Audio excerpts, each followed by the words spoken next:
Good morning friends. GST platform के YouTube channel में आप सभी का स्वागत है। जी हाँ फ्रेंड्स, जीएसटी के अंदर इलेक्ट्रॉनिक इनवॉइसिंग से रिलेटेड एक काफी इंपॉर्टेंट अपडेट जो है वो 1 जनवरी 2023 से इंप्लीमेंट हो जाएगा, जहां पर अब आपको 5 करोड़ रुपए से ऊपर की टर्नओवर पे, जो कि आपका फाइनेंशियल ईयर 17-18 से रिलेटेड है, उस पे इलेक्ट्रॉनिक इनवॉइसिंग की एप्लीकेबिलिटी जो है वो आ जाएगी। जुड़े रहिएगा इस वीडियो के एंड तक, ताकि आपको भी इंपॉर्टेंट क्वेश्चंस ई इनवॉइसिंग से रिलेटेड अच्छे से समझ में आ जाएगा। यहाँ पर आप देख पा रहे हैं FAQs related to e invoicing, ये हमने इंक्लूड किया है अपने अक्टूबर महीने की टैक्स मैगजीन में, जो कि ऑलरेडी रिलीज हो चुकी है। आप सभी को पता है 1 अक्टूबर 2022 एंड ऑनवर्ड्स आपको अपना इनवॉइसिंग जो है ई इनवॉइस के प्रोसेस को फॉलो करके बनाना है, क्योंकि यहां पर 1 अक्टूबर से जो टर्नओवर की लिमिट है वो अब 10 करोड़ रुपीस जो है वो कर दी गई है। अगर आपका फाइनेंशियल ईयर 17-18 से रिलेटेड कोई भी टर्नओवर, चाहे वो 17-18 का हो, 18-19 का हो, 19-20 का हो, 20-21 का हो, या फिर 21-22, 17-18 से लेके किसी भी प्रीवियस फाइनेंशियल ईयर में अगर आपका टर्नओवर 10 करोड़ रुपए को क्रॉस कर गया है, तो विथ इफेक्ट फ्रॉम 1 अक्टूबर 2022 10 करोड़ से ऊपर वालों को ई इनवॉइस बनाना है। अब यही 10 करोड़ का टर्नओवर लिमिट जो है 1 जनवरी 2023 से 10 करोड़ से घटा करके 5 करोड़ रुपए जो है वो कर दिया जाएगा। तो यहां पर कुछ इंपॉर्टेंट आपको एस्पेक्ट्स हैं जो कि ई इनवॉइस से रिलेटेड समझने हैं, ताकि कंफ्यूजन जो है वो ना हो। अगर आप लोगों ने अभी तक टैक्स मैगजीन का सब्सक्रिप्शन नहीं लिया है, तो सब्सक्रिप्शन लेने के लिए नंबर्स आपको स्क्रीन पे दिए गए हैं 9693601228। आप इन नंबर्स पे कॉल करके, व्हाट्सएप करके टैक्स मैगजीन का सब्सक्रिप्शन ले सकते हैं, जिसमें monthly GST and income tax से रिलेटेड अपडेट्स आपको प्रोवाइड करी जाती हैं in FAQs form, in analysis form.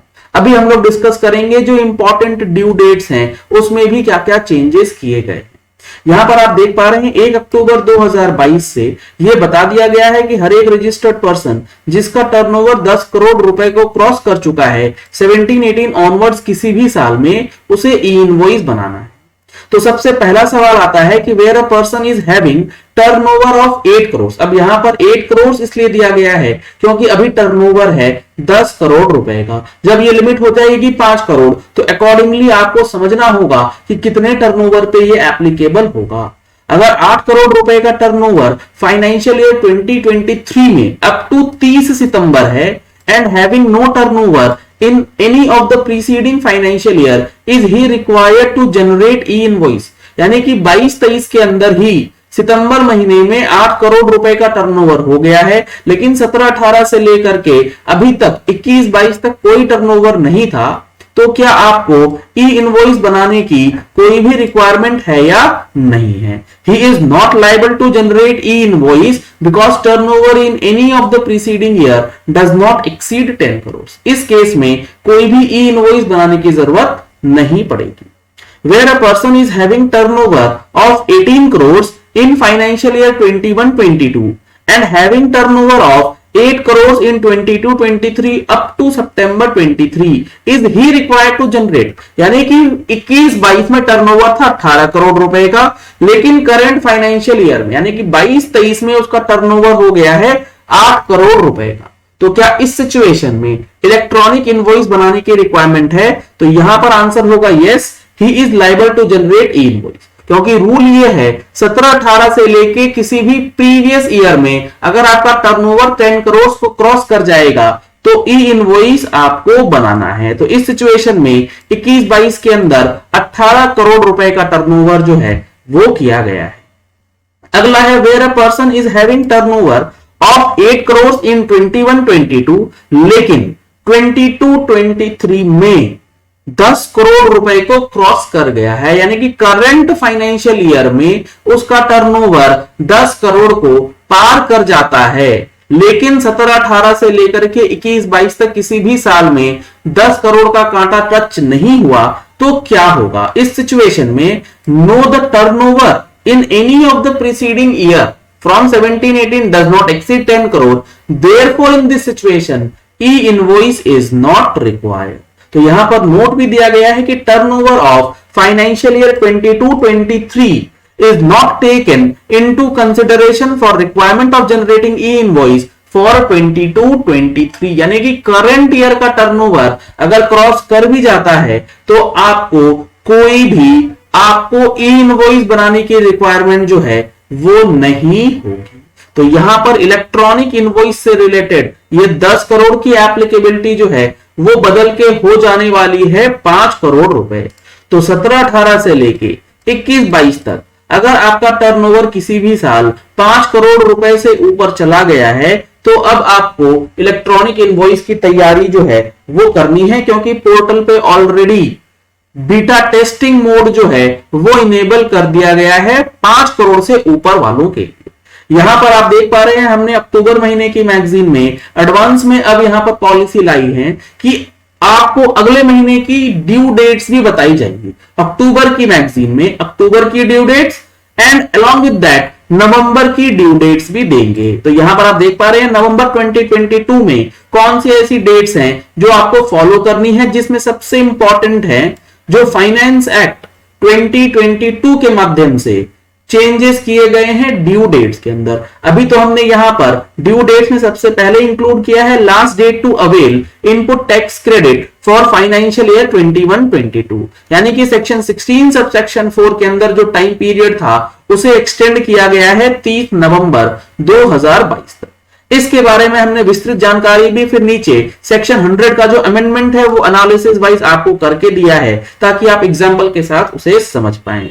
अगला जो टाइम है वो है last date to rectification of omission under section 39 sub section 9, यानी कि 21-22 के जीएसटीआर 3B में कोई गलती हो गई है उसे रेक्टिफाई करने की भी टाइम पीरियड जो है वो 30 नवंबर 2022 तक अब नए एक्ट के नए सेक्शन के माध्यम से आप कर पाएंगे। Last date of rectification of omission under section 37(3) related with section 37(1), यानी कि जीएसटीआर 1 में कोई गलती हो गई है उसे रेक्टिफाई करना है तो उसे रेक्टिफाई करने के लिए भी टाइम पीरियड जो है 30 नवंबर 2022 तक शिफ्ट कर दिया गया है। Last date to declare the details of credit note, अगर आपका 21-22 का कोई क्रेडिट नोट इशू किया हुआ है लेकिन उसका डिक्लेरेशन अभी तक नहीं हुआ है तो उसका डिक्लेरेशन भी आप 30 नवंबर 2022 तक कर सकते हैं। ये 4 इंपॉर्टेंट डेट्स हैं जो नवंबर में फॉलो करनी है। इसके साथ जो रेगुलर डेट्स हैं वो तो आपको फॉलो करनी ही करनी है, जैसे अक्टूबर महीने की जीएसटीआर 1 हो गई, अक्टूबर महीने की पीएमटी 06 हो गई है, अक्टूबर महीने की जीएसटीआर 3B वगैरह वगैरह।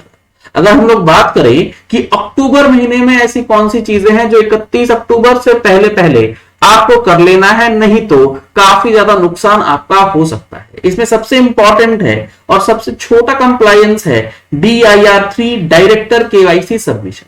जी हाँ फ्रेंड्स, 15 अक्टूबर 2022 तक इसकी डेट जो है वो बढ़ाई गई थी जहां पर आपको अपना डायरेक्टर केवाईसी कर लेना है। अगर आप ये नहीं करेंगे तो 16 अक्टूबर से 5,000 रुपए का लेट फाइन के साथ आपको ये काम जो है वो करना होगा। अगर आप LLP चलाते हैं तो LLP के अंदर फॉर्म 8 भरने की लास्ट डेट है 30 अक्टूबर 2022, जिसमें आपको एनुअल फाइनेंशियल्स जो है वो फीड करना है। इसके साथ साथ टैक्स ऑडिट रिपोर्ट की डेट जा चुकी 7 अक्टूबर 2022, लेकिन टैक्स ऑडिट रिपोर्ट और उससे रिलेटेड जो इनकम टैक्स रिटर्न्स हैं या ऐसे फर्म्स जिनके पार्टनर्स का रिटर्न जाना है क्योंकि फर्म का हुआ है ऑडिट, तो उनकी डेट है 31 अक्टूबर 2022। तो इस डेट को बिल्कुल भी मिस मत कीजिएगा क्योंकि यहां पर फाइनेंशियल ईयर 21-22 से रिलेटेड जो income tax return audited case की जानी है वो 31 अक्टूबर से ज्यादा एक्सटेंड नहीं होगी। अगर आप टीडीएस रिटर्न भरते हैं तो जुलाई अगस्त सितंबर की जो टीसीएस की रिटर्न जानी है वो जानी है 15 अक्टूबर तक, और टीडीएस की रिटर्न जो जानी है वो जानी है 31 अक्टूबर 2022 तक। तो ये इंपॉर्टेंट डेट्स हैं जो कि आपको सितंबर से रिलेटेड अक्टूबर में पूरे करने हैं 15 से लेकर 30 के बीच में, और नवंबर महीने में 4 इंपॉर्टेंट डेट्स जो हैं वो प्रोवाइड किए गए। ट्रेंड 1 ट्रेंड 2 जो है वो भी ओपन कर दिया गया है 1 अक्टूबर से 30 नवंबर का विंडो इसके लिए भी आपको प्रेस्क्राइब किया गया है। तो ये सारी चीजें हम लोग अपनी मंथली टैक्स मैगजीन में इंक्लूड करते हैं ताकि आप लोग हर एक चीज को मंथली इनकम टैक्स और जीएसटी से रिलेटेड अपडेट्स के रूप में अपने आप तक पहुंचा पाए और अपने आप को अपडेट कर पाए। तो सब्सक्रिप्शन लेने के लिए नंबर्स मैं आपको फिर से रिपीट कर देता हूं, 9693601228 नंबर स्क्रीन पे भी दिए गए हैं। चलिए इस वीडियो को यही एंड करते हैं। आशा करते हैं आपको ये पॉइंट क्लियर हो गया होगा कि जीएसटी के अंदर जो अब यहां ई इनवॉइस की रिक्वायरमेंट है 1 जनवरी 23 से, वो किसके लिए होगी और जो इंपॉर्टेंट डेट्स हैं अक्टूबर और नवंबर महीने में, उसको आप किस तरीके से फॉलो करें। अगर आपने हमारे चैनल पर फर्स्ट टाइम ट्यून इन किया है तो चैनल को सब्सक्राइब करने के लिए नीचे दिया गया रेड कलर का सब्सक्राइब बटन प्रेस कर लीजिए। साथ में जो बेल आइकन है उसे प्रेस कर लीजिएगा ताकि वीडियोस की नोटिफिकेशंस आप तक रेगुलरली पहुंचती रहें। Thank you and have a nice day.